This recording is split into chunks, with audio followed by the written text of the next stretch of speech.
guys, so I want to talk about something that has been getting a lot of buzz and traction, I believe, on social media because I have been getting a lot more questions about it, and particularly about how this relates to pelvic pain. And this technique is called Hypopressives breathing technique. And it is something that I learned years ago, and it is a really cool technique, and it has lots of different helpful applications. But in regards to pelvic pain, I wanted to specifically address that today because it's not quite black and white, but I think this explanation will help quite a bit. Now, for those of you who are new to my channel, my name is Hina. I am a pelvic and orthopedic physical therapist for over 25 years. I have my own practice with our lovely staff, Rebalance Physical Therapy, here in Philadelphia, Pennsylvania, and on the main line. And I've been doing, videos for a really long time, basically surrounding on a lot of pelvic and chronic orthopedic conditions, which is also what our clinic specializes. So what is hypopressive? So hypopressives is a type of breathing technique where you are utilizing a certain breath to actually lift the diaphragm up versus when you breathe and you're taking what's called a diaphragmatic breath in, it is pulling the diaphragm down. So this is what hypopressives kind of looks like. It's kind of funky, and you see this doming underneath kind of the rib cage where the diaphragm is going up. And for those of you who don't quite understand what the diaphragm is, the diaphragm is actually a pretty large muscle that's underneath the rib cage of the body, and it looks like an umbrella type structure that's underneath and surrounds the bottom of the rib cage. When you breathe in, this diaphragm actually pulls down, and when you breathe out, the diaphragm goes back up to a resting position. With hypopressives, what you are doing is a certain technique that actually takes the diaphragm from a resting position, and let's say this is the resting position, and it actually pulls it further up into the rib cage. And what it essentially does is it kind of creates a stretch of the diaphragm. And when you create this stretch of this diaphragm, it actually creates a negative pressure within the abdominal cavity, and it pulls everything kind of up towards the head. And so hence, you see when you do this particular breathing technique that you see everything kind of lifting up and the diaphragm is going up, the belly flattens, and you also have another group of muscles within the pelvis called your pelvic floor that ends up pulling up. So we're gonna have a discussion because I've had a lot of people reach out to me to ask if I could teach them, or if our clinic can teach them hypopressives techniques. And when I ask them, well, what are you wanting to utilize it for? And they basically say, for my pelvic pain, even though they might have something called a prolapse or incontinence or something like that. And they have heard on social media that, oh, hypopressives is gonna help my incontinence and my prolapse. But the other big thing that I have is pelvic pain. And usually when it comes to anything pelvic pain related, hypopressives technique may not be the first go-to thing that we do at our clinic. And in fact, with hypopressives, we're kind of doing the opposite of what we would typically want to do with our patients that are having pelvic pain. So first I need to discuss with you basically what is involved with pelvic pain. And pelvic pain can be anything from lower abdominal pain, pelvic pain, sometimes hip and low back pain, and as well as pain within the genitals or the vagina. In women, and for men, their genital parts as well. Either way, if you are male or a female and you're trying to use hypopressives as a way to reduce pelvic pain or be a solution as part of the pelvic pain, this will be a helpful understanding of what's actually going on and whether it's the right technique for you. So with pelvic pain, typically the pelvic floor muscles, as well as the surrounding muscles around the pelvis, can become involved, very tight and restricted, and then that creates up like basically a environment of pelvic pain. So when we look at the pelvis, this is the pelvis. You can see it's made of two bones, the sacrum in the back, the spine is attached to it, and in the front you have the pubic bone. And inside of that pelvis, or this bowl, is a group of muscles called your pelvic floor. And from underneath, you can see that the pelvic floor muscles, this is a female model, attaches to the tailbone, the two sit bones, as well as the pubic bone in the front. And these group of 14 muscles, when they become tight and restricted, typically they cause you pain. When these muscles are weak and they aren't really doing their job, they tend to lead to potential incontinence, potential prolapse. And I say potential because you can have a prolapse, you can have incontinence and still have pelvic pain and tight pelvic floor muscles. But in general, when most people have pelvic pain, typically, I would say a majority of the time, these muscles are tight, they're restricted, and a bunch of other surrounding muscles around this area, spine, pelvis, hip, back, abdomen, also become tight. And then there are certain muscles that are more vulnerable to that. Now, with anyone who typically has pelvic pain, the idea is that these muscles, if they're tight and tensioned, you want to reduce that tension out of these muscles. And so we're going to talk a little bit about what tensioning in these pelvic floor muscles do so that you can understand why we need to take the tension out. So if these muscles are tight, and these pelvic floor muscles are no different than any other muscles in your body, like your hamstrings or your neck muscles, when they become tight, they basically can form spasms or little balls of tensions within these muscle groups. And when you get that ball of tension, just like say you would have a tension in your neck, you want to kind of press on it and massage it, and that tends to help the pain that you might be having in your neck. So same idea with the pelvic floor is that these muscles, when they're creating a ball of tension, they can give you pain wherever that tension is, but it can also give you pain that refers out into other areas of the pelvis, of the vagina, of the genitals, of the low back, even bladder pain and rectal pain and tailbone pain and all that kind of stuff.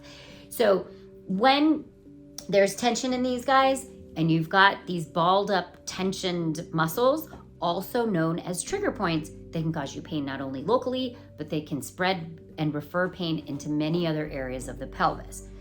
So if that happens, just like your neck, and I said you massage it and your neck feels better, the same idea goes for the pelvic floor muscles. You need to basically release the tension in these balled up areas or trigger points or spasms. It allows a better release of those muscles, which then brings back nice blood flow. It allows the nerves in that area to start healing up again, and then the pain starts to dissipate.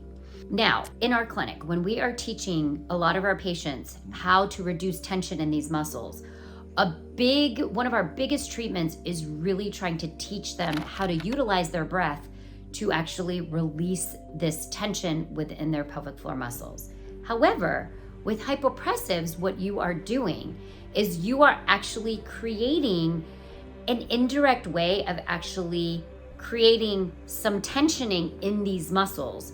So as you're doing this technique, you are actually lifting the diaphragm up, and it actually creates almost like a suction for the pelvic floor to also become tensioned and in a way indirectly strengthened. And so that creates almost a contraction of these muscles again. So if with pelvic pain, the idea is that you're trying to utilize your breath to actually release tension and lengthen these pelvic floor muscles, hypopressives is an indirect technique that actually creates tensioning within these muscles. That's not to say that hypopressives can't potentially be a part of a program when patients are coming in for pelvic pain. But typically when we are addressing pelvic pain, we want to address this tension in the opposite way that hypopressives is actually working. Hypopressives can help a lot of other things, and I'm going to explain why. Hypopressives can be really good for people who have an overall weakness of the pelvic floor muscles, meaning a lot of these 14 muscles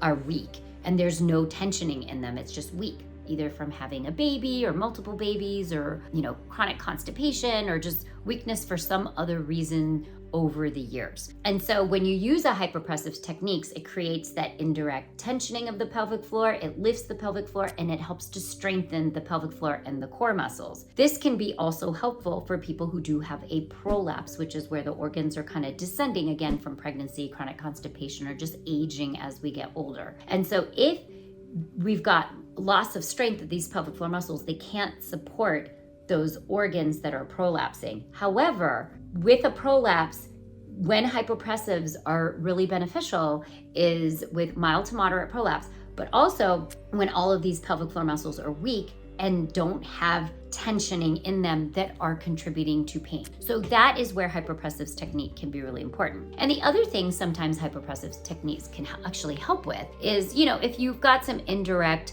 low back pain and things like that that are going on that doesn't necessarily involve the pelvic floor muscles.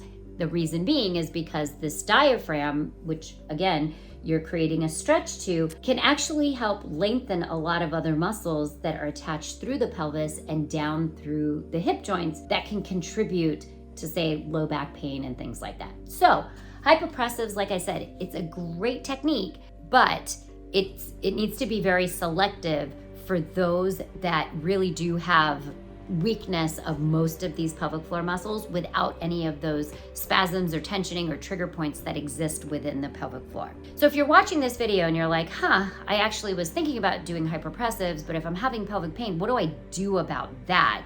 And how am I supposed to release the tension in that? And so what we have actually done, a couple of years ago when COVID was going on, a lot of our patients that were suffering from pelvic pain couldn't come in to see us. And then there was a lot of other people reaching out to us like, what can we do at home? So we actually created an online program for those patients, and they did so well with it that we modified, we added more videos, we made it more specific. And the online program actually just took off. And so many of our clients around the world, as well as locally and nationally, they are basically do this program at home to help their pelvic pain symptoms. And the videos go over like all the different breath techniques that are going to help reduce tensioning in the pelvic floor. It also goes over all the other muscles around the pelvis, the low back, the abdomen, and the hip that tend to be involved in a lot of people who have pelvic pain. And so we take you through step by step, basically holding your hand through each and every video of how can you do this at home? How do you learn to really understand your body, what's going on? And usually within, sometimes immediately people start to feel benefits from it, but the program is intended to go through 6 weeks of really taking your time, going through a lot of these areas that are tensioned, these muscles that are involved, to really reduce everything, balance that pelvis, low back, abdominal, hip out.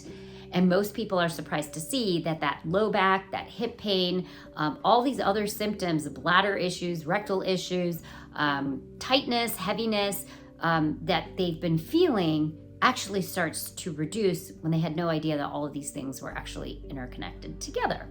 So going back to hypopressives, it can be a great technique, but not always for pelvic pain is it the go-to technique. Hypopressives, I usually reserve it to actually introduce once pelvic pain has reduced, because it is a great technique to use for other things that can help everything from posture to just improving your diaphragm and your breathing, and things like prolapse and incontinence that has to do with more of this overall weakness of your pelvic floor and not necessarily pain.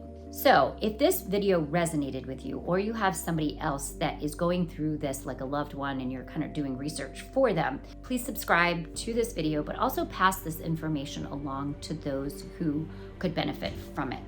And for those of you who are looking to start doing something yourself at home and really start to address this pelvic pain, our pelvic pain program is actually down in the link below. And there is a male pelvic specific program as well as a female specific program. And we also do online video consults. So if you have specific questions that you're like, this video was great, but I still have specific questions, then there's a link down below that you can schedule a video consult with us where we'll go through your entire history and we'll try and give you the best steps as far as moving forward, or even help you find the best solution of what to do next. So I hope you guys have a wonderful day. I hope this information was helpful, and I will see you in the next video. Take care.